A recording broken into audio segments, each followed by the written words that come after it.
my crafty friends, and welcome to week 12 of the 12-week Get Organized Challenge. Thanks so much for joining me on this challenge. It's really been a blast. I've had a great time doing it. I hope you've enjoyed it. I hope you've learned a lot. I hope your craft rooms are looking really amazing. Now, even though this is the last week, we do still have the giveaway this week, so make sure that you enter to win the contest this week, so that you can get in for the prize on that, and we'll just announce it later. But I'm really happy to have you all with me today. We're wrapping up this week, this challenge, with probably the easiest of the challenges, but something that we often forget to organize, and that is adhesives. So adhesives are something that we use all the time, no matter what kind of project we're working on. We have our go-to adhesives, we have some other types of adhesives that we don't use as often, we have refills, all of those things. And I just wanted to get all of those at the front of your mind this week and talk a little bit about organizing those, how to organize them, why to organize them, that type of thing. First thing I want to remind you to do is that you can print out your handout with your challenge checklist on it. It's really short this week. The back couple of pages of the handout have some information about the products that I'm going to be talking about today if you want more product information. Like, excuse me, like everything that we've done for the last 12 weeks, the very first thing you need to do is gather all of those adhesives together. So I'm kind of going through the what to do checklist straight away because it's really so simple this week. So you're going to gather your adhesives all together, and then what I want you to do is test all of them, right? I found out when I was going through the challenge and getting ready for this video that I had a bunch of adhesives that were dried up and not good anymore. So if you have that situation, you want to be able to throw those away. It's also a great time to make a little shopping list of products that you need to replace, maybe things that are dried up or things that are almost empty or that type of thing. Like everything that I talk about, accessibility to your adhesives is really the most important part. So you want to know what kind of crafter you are before you choose your storage products, right? Are you going to be able to put something out on your desk? Are you going to travel with it only? Are you going to do a little bit of both? Are you using a drawer? I'll give you a couple of ideas for all of those different scenarios as we go through this afternoon or this morning if you're watching. So let me make sure I'm following the list I'm giving you guys. So you're going to test them for stickiness, and then you're going to sort them by what type, what size they are, the containers. So you've got tape runners and glue sticks and liquid glues and maybe some pop dots and some foam rolls and that type of thing. So you want to go through all that, sort through those by the different sizes. And then you need to choose your storage solution. So if you're going to keep them on your desktop, which is the ideal, right? We use them all the time. Then look for something where you can have everything visible and accessible at your fingertips. Maybe you need to add some little sticky notes. So I just added a sticky note here that says these are glue dots P.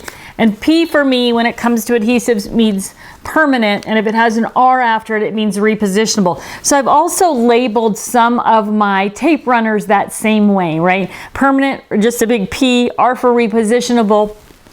Some of them are tape, some of them are dots, some of them are like random, like spaced apart dots.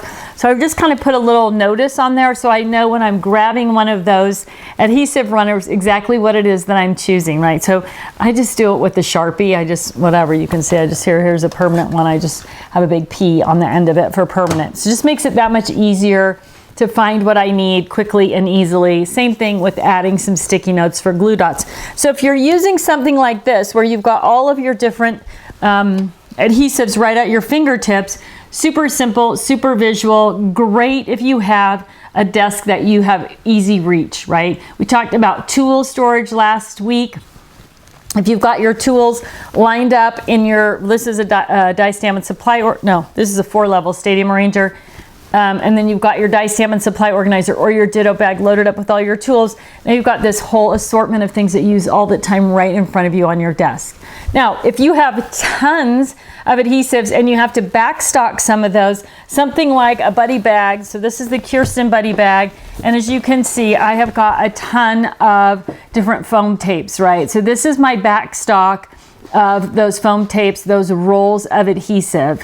I might also include in there, which is something I want you to keep in mind, refills that I've already purchased. So when I was going through and getting ready for today's class, I discovered that I had this refill. This is for an Elmer's Craft Bond tape runner. Well, I threw the runners away because I was done with them and I didn't know I had any refills. So now I've got this refill. What did I add to my shopping list? I'm gonna buy another Craft Bond runner so that I can use these with that.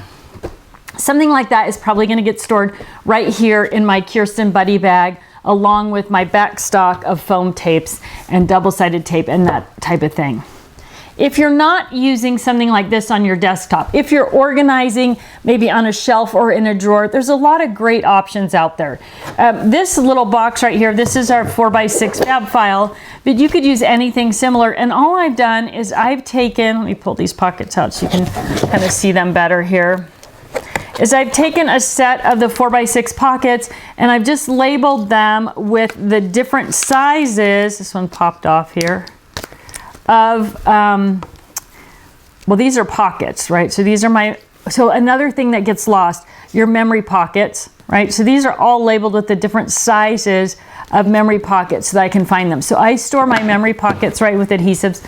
I don't know why that makes sense to me in my brain. Maybe because they stick closed, I don't know. But then in the back, I've also added all my pop dots, all the different thicknesses of pop dots. Some are square, some are round, but everything can go right here in this little 4x6 fab file. You could use a 5x7 fab file, almost anything actually, but the pockets make a huge difference, or the files make a huge difference, because you're keeping those things contained, right? So they don't get stuck on each other, especially after you take them out of the packaging. So the pockets work really great for that.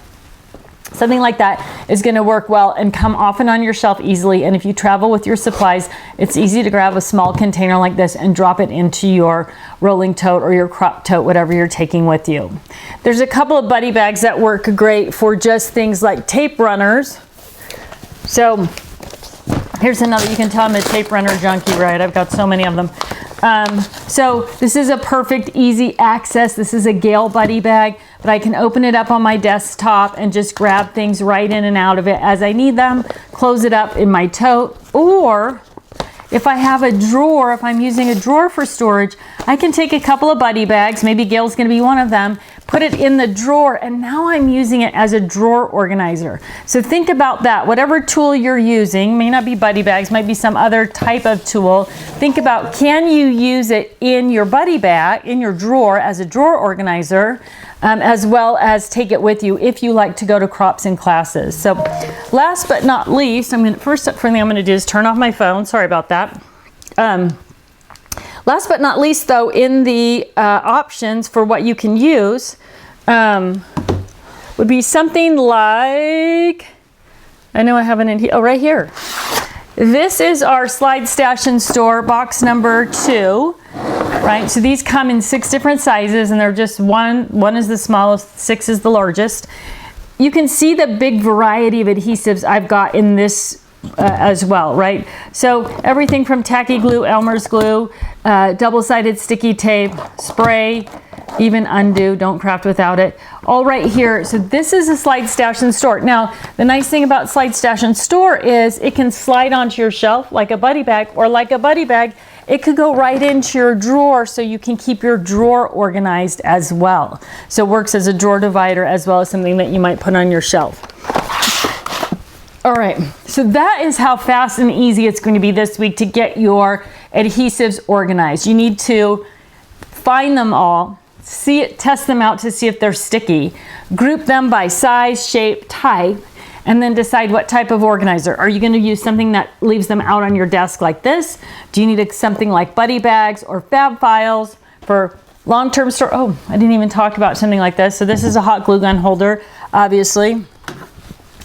So you might need to have that on your desktop as well, something to hold your hot glue gun as well as your glue sticks. But if not, you want to keep this with the rest of your adhesives, right? You want to look for any type of adhesive all together. So whether you're using this or some other tool, make sure that you include your hot glue gun and your glue sticks in there so all your adhesives are together, keep things together, you use together. The other good use for the hot glue gun holder though, will I have it out here, is that if you like to use a big like ATG type tape runner, this is a great way to use this on your workspace. So maybe you're gonna store your hot glue gun somewhere else and use this all the time on your workspace because it doesn't stick because of the glass plate, but it also keeps it very visual. You can grab it, use it, and put it right back in the holster, if you will. So it makes it really simple to store that, but also to have access to it, which is always kind of our mission, right? Is it visible and accessible? So there are my tips and tricks and ideas for you this week for getting all of your adhesives organized. Since this is such a short little challenge, and your challenge this week is to get all of your adhesives organized, right? Like in the past, I've said, do one box, do one bin, do this. Your goal this week is to get all those adhesives out, get them tested. Anything that's dried up or not useful anymore, get rid of it, and choose your organizer and get those organized all together. But I thought it would be a good week to do a couple of just main points about things to remember. First thing I want you to remember is that your craft room didn't get messy in probably 12 weeks, and it's probably going to take more than 12 weeks to get it all cleaned up. So know that this challenge will always be posted on the Creative Scrapbooker magazine website. You've got the link. It's also linked here again in your handout. So you can always go back, and my advice to you is choose a category where you need help. Maybe it's paper. Pop in, rewatch the video, reacquaint yourself with the system that you're working with, and then get motivated, get inspired, and work a little bit more on your paper. You don't have to do all 12 of the challenges all in a row. You can use whichever one you need to get that done. Maybe you missed a week, or maybe you didn't have time to get a certain week done. This is an opportunity for you to go back and do whatever week you want, and it'll be there forever. So keep that link. The next thing that I wanted to talk to you about was the Get Organized Challenge group on Facebook, which we've also linked here. So keep in mind that that group is also always available to you. So if you have questions or you need help, that's a perfect place to go for that. Know what kind of crafter you are. If you haven't taken a look at the different types of crafters, there's a link there that's always going to help you make the best decision about what tools and supplies you need to keep yourself organized. Keep things together, you use together. I already even said that in this video, right? Try to keep things together, you use together, glue sticks and your hot glue gun holder, refills and your adhesive runners, all of those things. It's key. Think about your silverware drawer. Combine and conquer, right? It's simple. Stay with the system is my not my last tip, second to last tip. Stay with the system. You have a good system, you have good structure, you have good bones, as they say, for getting and staying organized. So stick with the system. If you've done the whole 12-week challenge, you know that everything builds and everything's intertwined, right? We're looking at our craft supplies as a whole, how we use them, where we use them, why we use them, and the accessibility to using them. So that is key for getting organized and staying organized. So stick with the system that you've learned in the 12-week challenge, and you'll be so happy with how everything works out. Last but not least is something that you've heard me say over and over again: start small and start now, right? So if you are overwhelmed with photos, overwhelmed with embellishments, overwhelmed with paper, remember, you only have to do a tiny thing, but you do have to do it, and you have to do it now. I saw this video the other day of a guy named Gary Vaynerchuk. Some of you may know who he is. He is kind of a social media mogul, business guy, and he has a foul mouth, just so you know if you decide to check him out, a little heads up on that. But he said, one of the things he said was, 98% of the people in this room have wasted their money coming here. You guys didn't spend any money, but have wasted their money coming here because you'll leave here motivated and inspired, but only 2% of you will take action. Well, I got news for Gary. Our group takes far more action than his group, but it is true that a lot of times we watch something like this and get involved in something like this, but we never take that step. We never actually do the work, and that is where Start Small and Start Now can really help you. So if you are one of those people that is struggling with, when do I start? How do I start? Start small and start now. You will be shocked and amazed at how much you get done. Once you've accomplished one small task, it'll lead you to the next small task and the next small task. Pretty soon your room will be organized. So, all right, my crafty friends, that is it for the 12-week Get Organized Challenge. please stop by and visit me at the Get Organized Challenge group on my Facebook page. I know I'll be spending a lot more time with Creative Scrapbooker helping you guys get organized. You can read my articles every month or every quarter in the magazine. So looking forward to hearing from you and how you're doing. Please feel free to share your thoughts and your ideas on my Facebook page, but also on the Creative Scrapbooker page. And I'm sure that Jackie will let me know if you have any questions. Thanks so much for tuning in again. Thanks for participating in the 12-Week Get Organized Challenge. I look forward to talking to all of you again real soon. Have a great day.